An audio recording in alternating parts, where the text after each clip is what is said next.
Hey everyone, Crisis here. As to keep this Spider-Man 2 ball rolling, I figured I'd integrate Kraven from the new game into the world of Batman Arkham, the other most popular superhero video game series. Seeing as Kraven, spoilers, killed off nearly all of Spider-Man's rogues from the first game, I thought to answer the question as to if he could handle Batman's villains in a similar manner. And who better to help answer the question than the biggest Insomniac fan I know, back from our last collab. How's it going? My name's Colin. If you like Spider-Man, you might like the stuff that I make on my channel. As seen in Spider-Man 2, Kraven towards the start of the game enacts a prison break, captures the inmates, and fights them 1v1 in an arena. In this scenario, we'll just have the same thing happen with Arkham, with Batman and company being either busy with Titan or Justice League business, or just not existing. Whatever weird scenario you have to imagine to answer the question, could Kraven beat all of Batman's villains? If people want to see it, maybe we can do Kraven versus the Arkham Bat family later on.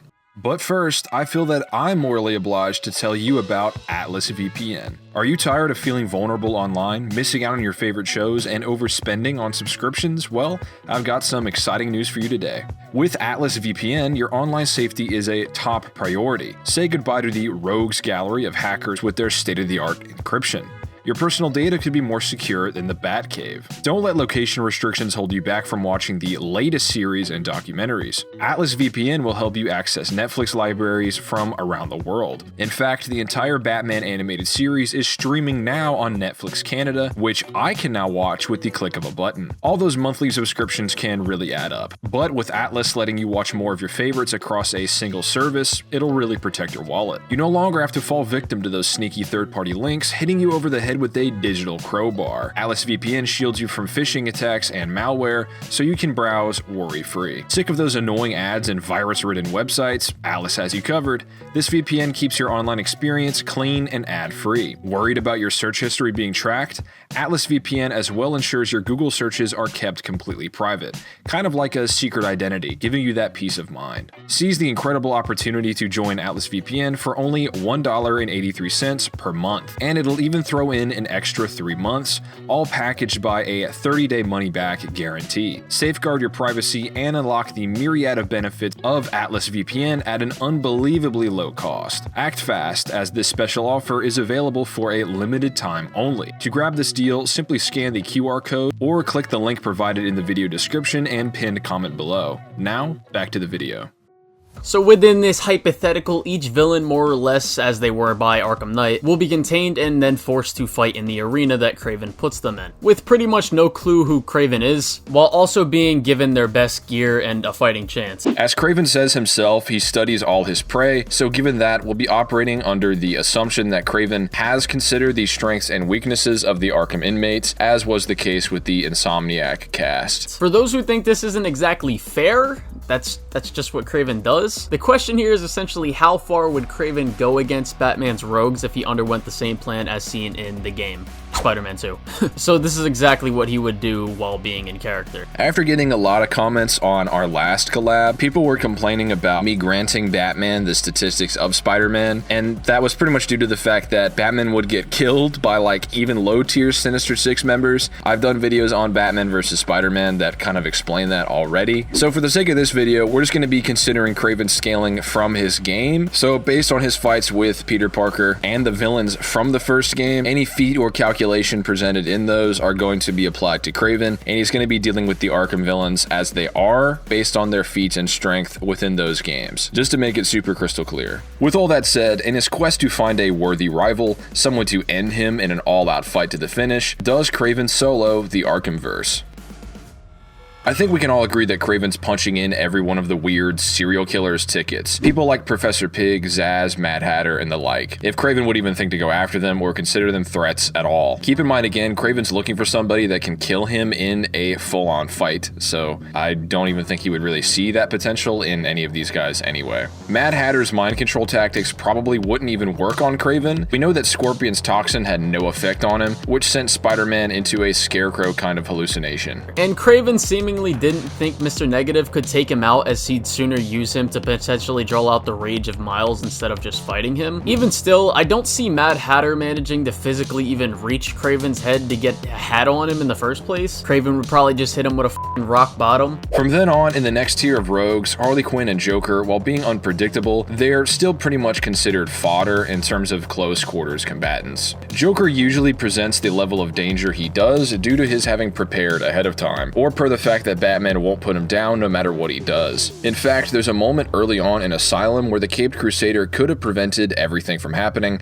but chose not to due to his morals. In this scenario, Joker would A, have no time to prep some elaborate plan, and B, be faced with someone willing to kill him. Without making some wild assumption the Joker planning for just this occasion, the best we know about Joker is that he's a surprisingly good fighter and has weapons such as guns, electric joy buzzers, small explosives, laughing gas, and acid attacks. Joker would not only be too slow to really even perceive Kraven before he gets decapitated, but most of these wouldn't work based on the hunter's own prep and gaining of resistances to attacks of this type. Again, Kraven made himself immune to Scorpion's toxin in the canon timeline, and that made Peter see all kinds of wacky shit.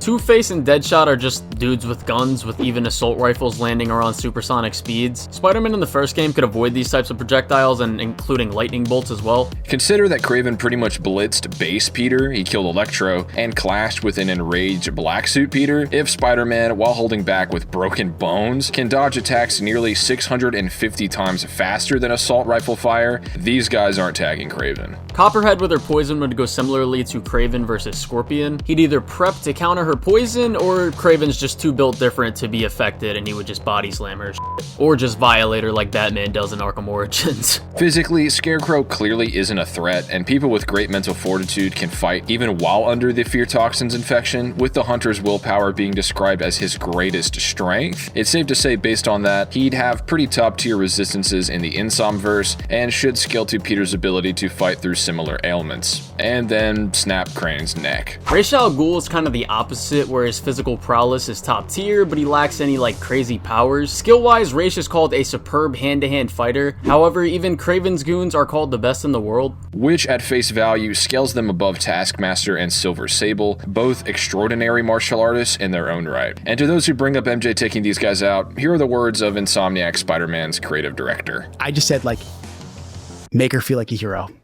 And they did it, and so I'm really proud. And if she's a little bit overpowered, oh well. So Kraven would physically overpower and outmaneuver the head of the demon pretty easily, considering Ra's wouldn't have any of that green lean to hand Kraven. The next few villains would put up a better fight, as they would be more skilled than Kraven in terms of like fighting abilities and martial skill, but this is where Kraven's greater strength would really come into play. Jason Todd prepped to fight Batman and has some impressive feats in the tie-in comics that sadly contradict the games and would be non-canon. While Assault on Arkham, an equally debatably canon entry into the Arkhamverse, features Joker surviving a pretty insane explosion. This was only allegedly calculated to City Block based on some things I've heard. I haven't been able to find an actual calculation of this, but regardless, Kraven's ability to clash with Black Suit Spider-Man, the same guy who could combat Miles Morales and endure his Venom Blast, would place him in the small town to town levels of attack potency and durability, far above even this hypothetical City Block level Joker calculation. So in terms of straight hand-to-hand, Jason, Deathstroke, and even Shiva are getting brutalized in close quarters. Not only is Kraven a top-tier fighter and likely masterful, he can also dish out and withstand over 1,000 times the amount of force compared to the likes of Arkham's top-tier assassins. So again, in a 1v1 against any of them, in the same setting as seen in Spider-Man 2, Kraven is probably one-shotting these guys. Firefly is interesting, as Vulture, a similar flying villain,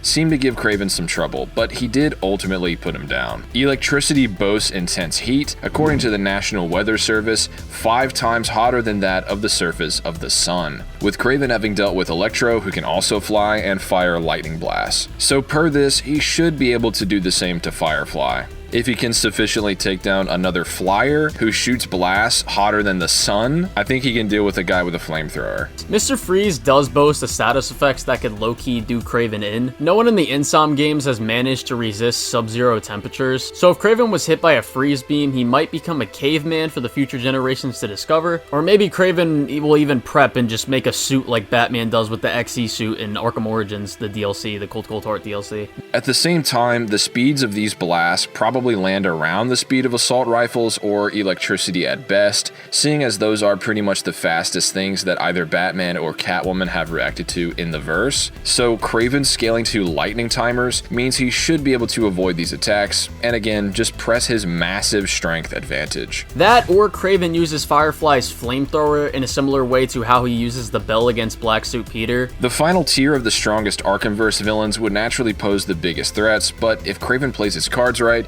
he can still come out on top. Killer Croc is susceptible to both electricity, which Kraven could implement via electrocutioner shot gauntlets, and ice, seeing as he's a cold-blooded mutant. I think it's safe to say he could sneak into the GCPD and take these gauntlets, if not, then just by force. So just like Clayface, they would both be countered by either Mr. Freeze's cannon, which Kraven would have access to by now, or another option would probably be Firefly's flamethrower, as Kraven could just superheat the clay, similarly to how Sandman is often dealt with in the game. Bane is pretty much the Kraven of the Batman universe, so this would be a cool fight to see for sure. That being said, Kraven's magical serum, at least in the Insomniac universe, are pretty objectively superior to this version of Venom, granting him town levels or around 5.8 kilotons worth of power without the obvious weakness in the form of the tube in the back of his head. Seeing as Bane is beaten by a 100-ton level fighter at best, who can dodge electricity at a high end, he wouldn't be much of a threat to someone who can scrap with people capable of enduring forces that could vaporize all of Harlem, or crystallize massive chunks of Sandman and dodge lightning. Based on more canonical tie-ins, Grundy is the most physically powerful Arkham villain, still nowhere near the Insomniac cast. Even that aside, in Arkham Origins Blackgate, the Giant was undone by a combination of fire and electricity, followed by a beatdown from a very early Batman. With all of his equipment he's gotten up until now, combined with his greater strength and speed, Kraven would secure a pretty easy victory. Poison Ivy probably has the most potential in terms of being a great threat to Gotham. However, she only really came into her own when amped by the superdrug Titan, which is seen in Arkham Asylum, allowing her to take over pretty much the entire island. If Kraven maybe gave her this in hopes of fighting her at her best, he'd still likely be able to replicate Batman's display of attacking her weak spots and breaking her mental connection to her plants. Like the Dark Knight, Kraven is a genius strategist, at least implied to be smarter than the villains of the first Spider-Man game, with Otto being able to formulate a plan to nearly take over all of New York City. Kraven is still far more powerful than even Ivy in this case, as based on calculations of her takeover, she'd be more in the 100-ton range compared to Kraven's roughly 1 kiloton level of attack power. I'm not saying he could lift that much, I'm saying that he can withstand that amount of force. So literally 1,000 times stronger than Ivy. Just like if we were to grant the Arkhamverse Joker's likely non-canon feat. So in summary, based on scaling to Spider-Man, who is in the black suit, scales to Miles, Kraven would be at least 1,000 times more durable than the Arkham series. And to be honest, Assault on Arkham probably isn't even canon anymore, meaning that the best canon feats in that universe would be things like Bane throwing Batman through a wall, so the gap is even larger in reality. Kraven being a chemically empowered, super skilled master hunter and planner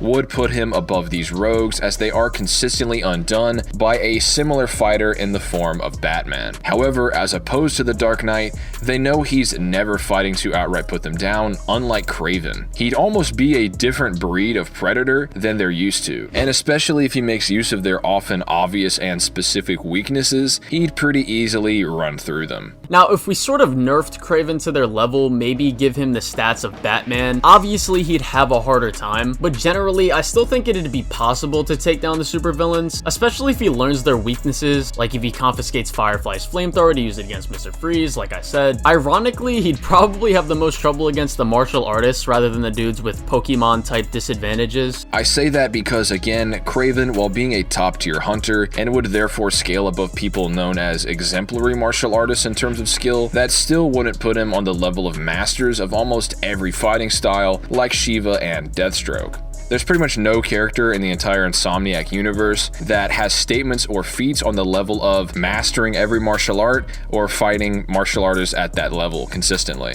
So given that, if Kraven decides to battle any of them in terms of a straight hand-to-hand, he might be outdone. Still though, that's ignoring the fact that he's so much stronger and faster than the Arkham series in reality. So to reiterate one more time, since we know people are going to bring it up, the best feats in the Arkhamverse have been calced to fall within the small building tiers of energy, or around 0.05 tons of TNT. At a low end in his first game, Spider-Man was able to endure forces of 32 times that at least, and he would scale to forces even thousands of times that by now. Kraven was confirmed to be chemically empowered on Marvel.com, and based on feats, he's been made much stronger than the foes of the Arkham series. And in terms of speed, Catwoman managed to dodge an arc of electricity once, with Spider-Man dodging lightning left and right, even when holding back and wounded, with Kraven scaling to that no matter how you look at it. So yeah, Kraven would solo, only to wait for the Batman to return and see if he stands a chance of being the one to finally grant the Hunter a good